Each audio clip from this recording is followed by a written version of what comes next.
នក្រមុំអេសានចង់រាប់អានបងអ្នកទេសចរ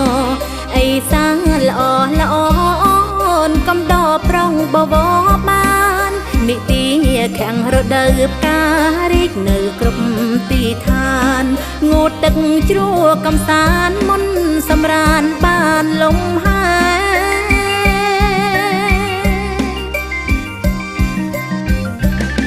ជ្រោះច្រើនពេញនិយមព្រៃថ្មធំជ្រុកភ្នំណាំលាមានមរឹកគីមរគាហៀបសន្ធាគៀងគូស្នេហ៍អូផ្លាយអូតាមកនជាតំបន់អេកូដែរអូស្ពានមានใจស្នេហ៍រដូវខែកាហ្វេតុំ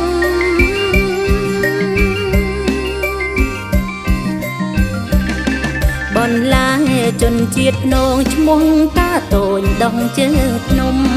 ជាថ្នាំពេញនិយមដែលចាំងតុំចេបសំទៀតដែលចាំងតុំចេបសំទៀត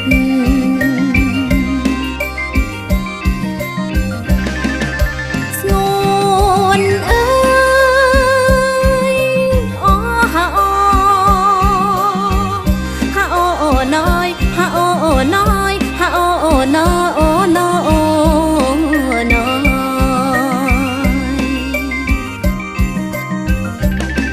មណ្ឌលគិរីខេត្តឈ្មោះអណ្ដាតខេត្តទេសចរ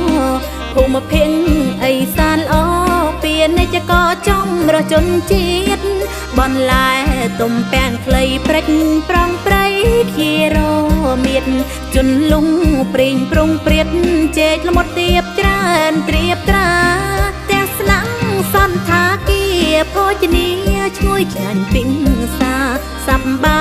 សប្បាយណានាំសង្សារមអបអស្រូបខ្យល់បរិសុទ្ធនៅឯវាស្មៅបៃតងពណ៌អូននឹងច្រៀងកំដរព្រោះបងល្អនឹងអេសានអរគុណបងរាប់អានម្ចាស់មូលដ្ឋានអេសានល្អអើ